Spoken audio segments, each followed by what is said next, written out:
I present to you Calamelios Zephyros. Here you will find a number of testing facilities, as well as the observation hub of Poiton Oikos. Right then. Let's begin by...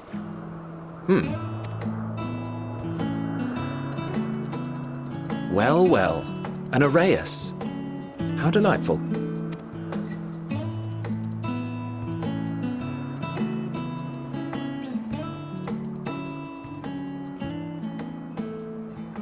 And what, pray tell, is that? Ah, that's a new species of shark. We approved the concept but a few days ago. Sharks are among the most popular sea creatures. Rare is the day when someone does not submit a new concept. At first, they were largely orthodox, consideration given to such things as size and environmental impact, and then a whimsical someone thought to bestow it with flight, another superior intelligence. And then the floodgates burst. Concepts with multiple heads, or arms and legs, and so on and so forth. It was getting absurd. A part of me wanted to tell them to go away and find something else to create, but in the end I couldn't deny their passion. And here we are.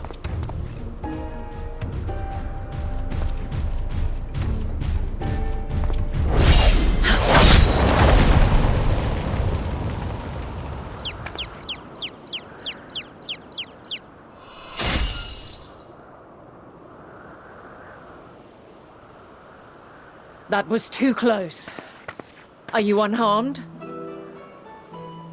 Well now, if it isn't a pair of familiar faces. Venat, that we should meet you here.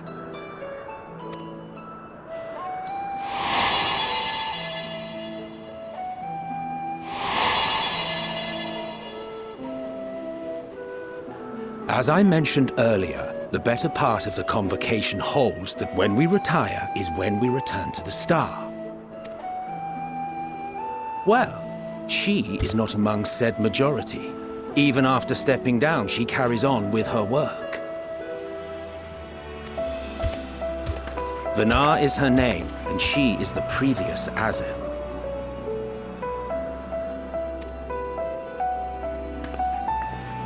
It has been a while, Hythlodaeus. You look well. Less so, Emet-Selch. I dare say the lines upon your brow have both deepened and doubled in number. A shame for one so young. You must make an effort to frown less often.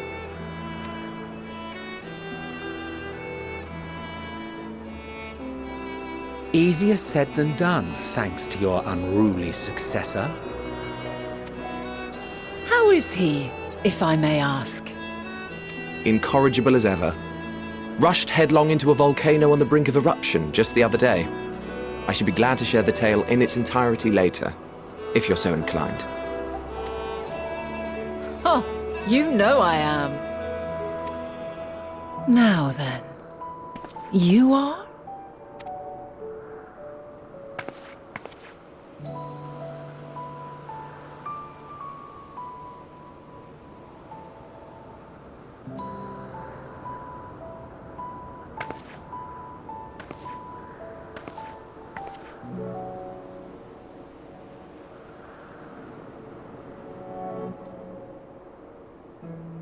I say, have you perchance come from the future?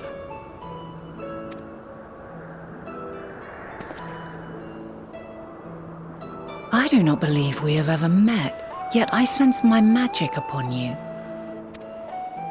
Therefore, if I wove the enchantment, I could only have done so at a later point in time.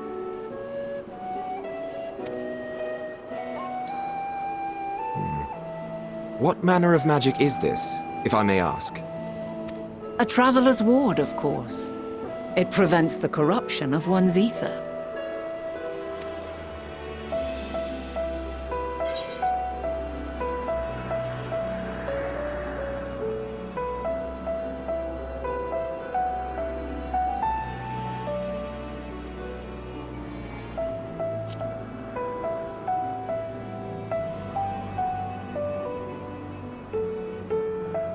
Primals, you say? But I'm not familiar with such beings. But if they enthrall by warping the balance of ether, then yes, the magic would afford you a measure of protection. I gather from your question that you are not ignorant to its presence. Hold on. From the future? That's absurd.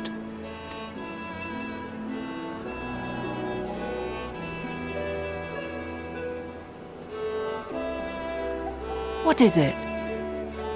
Are you unable to speak of the matter?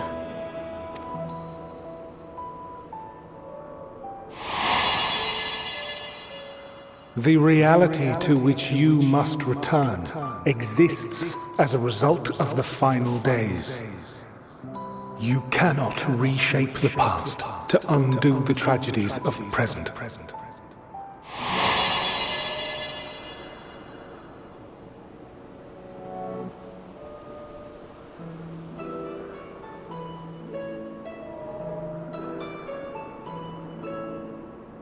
So, your actions here will not change your history, but they may yet affect the course of ours.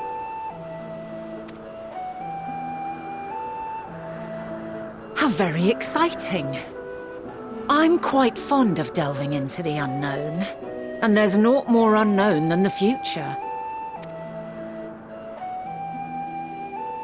Until a moment finally arrives, we cannot know for certain what will come to pass, regardless of our supposed foreknowledge, so you needn't worry for us. More importantly, that you should go to such great lengths as to travel unto the past bespeaks the gravity of your quest. Will you not reveal it to us?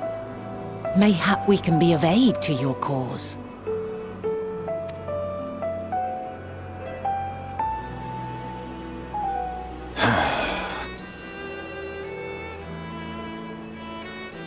If this is true, then you've been keeping quite the secret to yourself. As a representative of the Convocation, I will hear it all. Your identity, purpose, everything.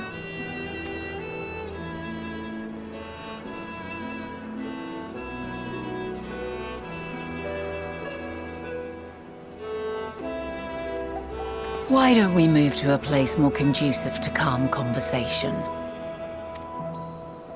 I've been working here for some days now at an old friend's behest. If it is agreeable, we may make use of my accommodation at Poiton Oikos.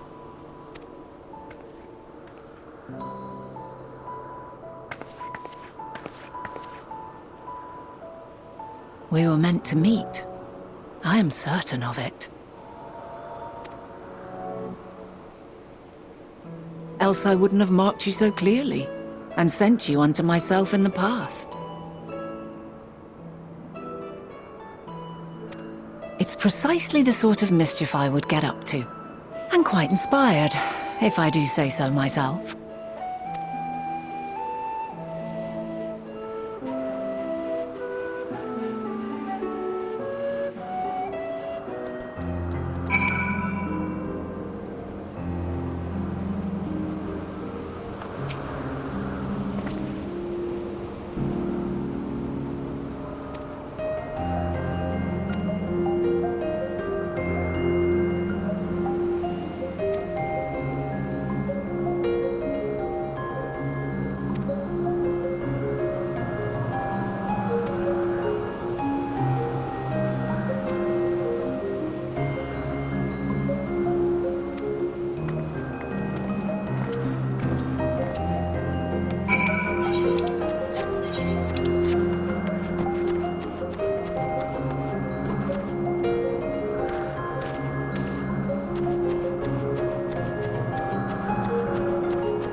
wonderful aroma. I feel more relaxed already. Would that I had sweetmeats to offer, but I travel light out of habit. There's plenty of hot water though, so please have as much tea as you like. Now then, will you tell us your tale?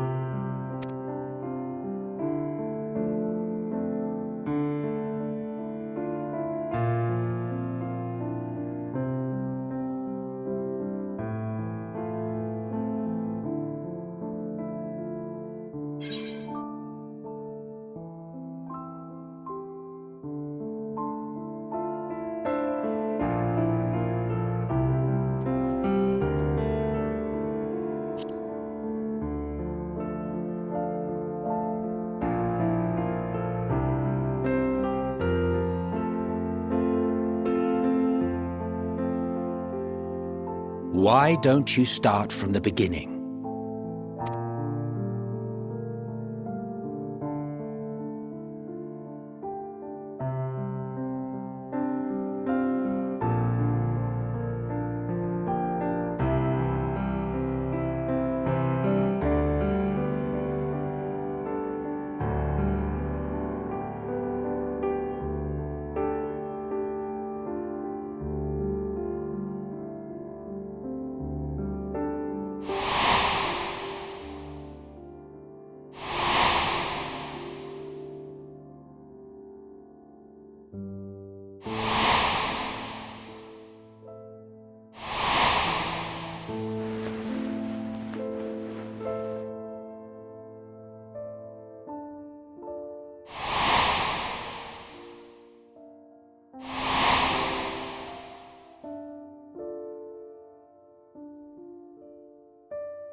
Preposterous! Utterly preposterous! While not the words I would have chosen, I too have my doubts. Much of it borders on the incredulous. What of you, Venat?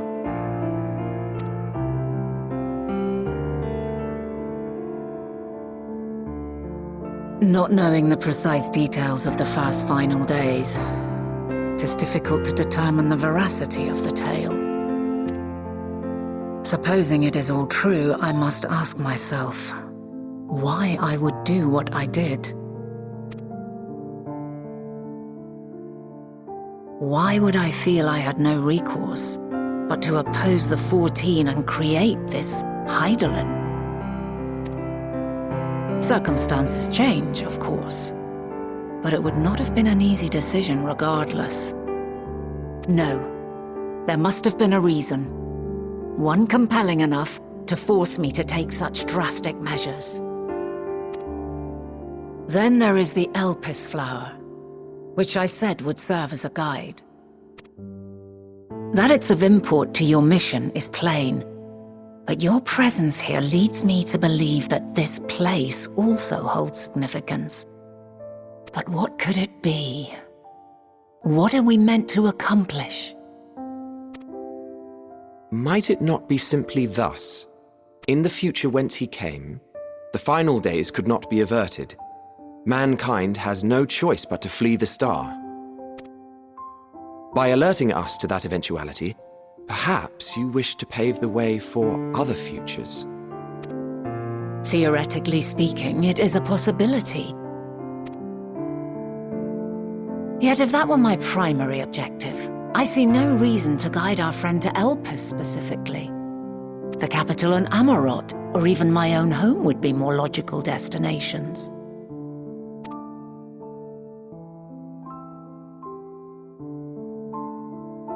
True. I note also that Hydaelyn did not specify a point in time to which he must return. By this, it may be inferred that it was not critical that we should meet. alternately, she had reason to believe that our paths would converge, coincidental though it may seem.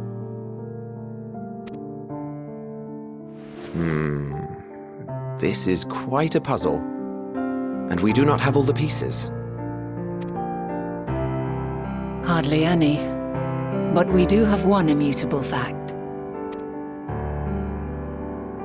If the final days are indeed as described, they will bring death to all that I hold dear. Yet despite being afforded long years of preparation, the only provisions I could make were for flight. Nay, my first and foremost endeavor would be to find a way to forestall the coming doom. Given that even the 14 failed, mayhap you deemed it impossible. Nothing is impossible. This I have always believed. And if Hydaelyn is indeed me, she would believe the same. Listen to yourself. Are you seriously entertaining the notion that you are a messianic figure in some far-fetched tale?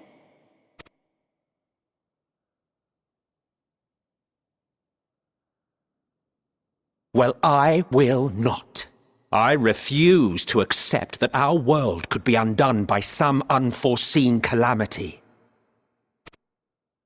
I also take offense to my portrayal as a megalomaniacal madman. To sacrifice oneself for the star is a noble act, and I would hold those who gave themselves to this zodiac in the highest esteem. Yet, you claim I recreated Amarot and populated it with phantoms of our people? A bizarre indulgence that would be insulting to their memory. Worse still, I even invited you there. Literally invited my own downfall. Why would I do something so idiotic and inexplicable?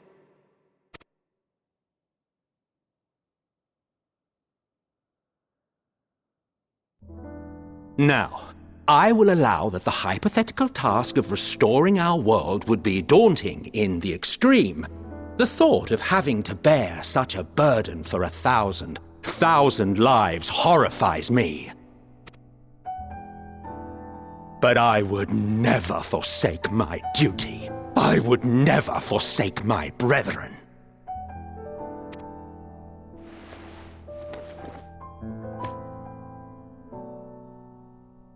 You do not know me. I've had my fill of your fiction. I will return to my duty, and you will not bother me again.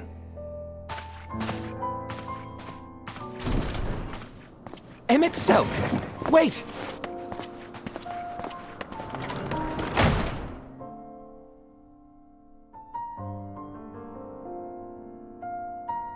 You've seen much of Elpis already.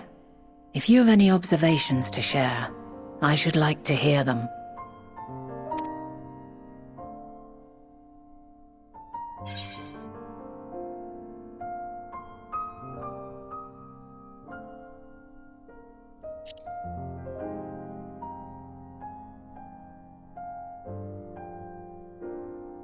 Ah yes, the energy distinct from ether. Though not my field, I have a basic understanding of dynamis. And you say Hermes researched the phenomenon in the course of creating Meteon? Yes, I believe this warrants further investigation.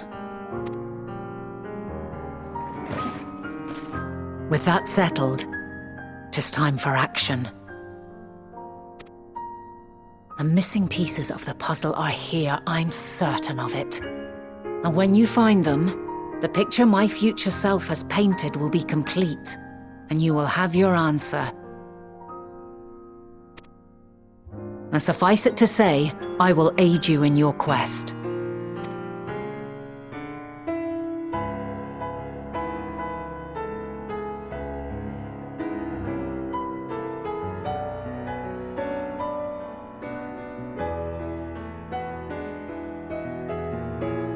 Have faith. If Emet-Selch is the man Azem described to me, We've not seen the last of him.